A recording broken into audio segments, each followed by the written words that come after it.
A new report takes a tough look at Chicago Public Schools spending, as well as the district's response to reports of inappropriate sexual conduct by staff. Will Fletcher is the Inspector General for Chicago Public Schools. He and his staff are the ones who gathered that information for their annual report.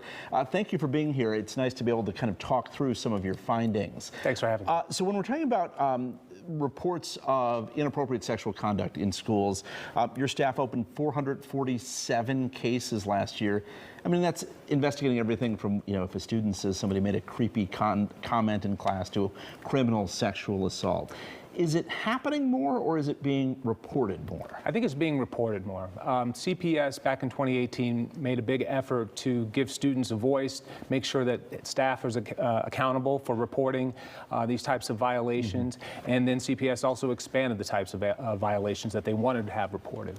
So there are more than 41,000 CPS employees, so these cases actually involve a tiny fraction of people, but nonetheless, these are kids that the district is entrusted with protecting. One case in your report that stood out to me was a physical education teacher. You don't name the school, but that teacher was accused of sending inappropriate photos of himself and exposing himself to a student.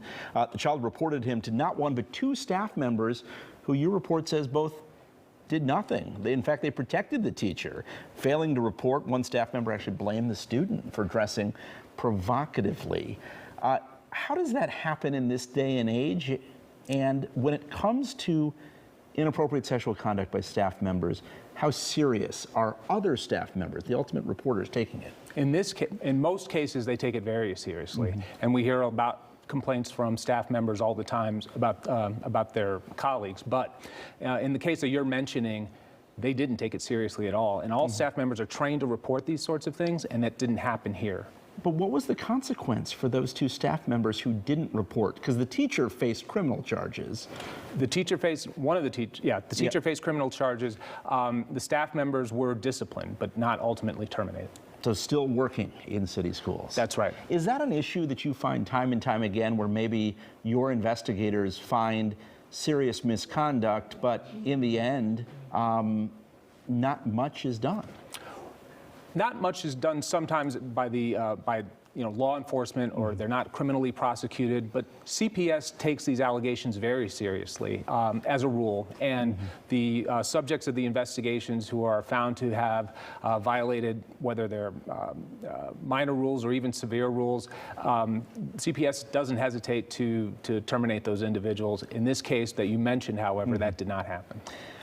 Your report also looked at the huge influx of money that came into the city school system through the federal government in the form of pandemic relief money. You found 77% of $1.5 billion in pandemic money went to staff and benefits. Is that necessarily a bad thing? Not necessarily a bad thing, so long as CPS makes certain that the spending is in alignment with its goals. CPS stands to get about $3 billion altogether in pandemic relief funding. And like you said, it spent about half of that, and about 80%'s gone to salary and benefits. Yeah, but one area where a lot of that money is going is extra pay. So that's overtime, that's stipend for coaches and other things like that. And you guys found it's up 74% in 5 years. Were the tracking mechanisms always in place to make sure it's being used properly? So it's a huge surge, and it's been a huge surge from 2020 to 2021 and coming out of the pandemic. That spending on extra pay surged $30 million. And what we're finding and what we reported on is that the oversight, the rules, the guidelines, the things that you would expect to be in place to make certain that that money is prudently spent are absent. In one particular case that jumped off the page at me, you had a person who was getting extra pay, but in reality they were at a casino or something like that. So one of our investigations showed that at the same time the instructor was on the clock, we found him at the casino placing bets at the tables. Well, it's an interesting report. We appreciate you and your staff for putting it out and helping us have some insight into what's happening in Chicago Public Schools. Will Fletcher is the Inspector General for Chicago Public Schools. We've got that full report posted on our website at WGNTV.com. Thanks again.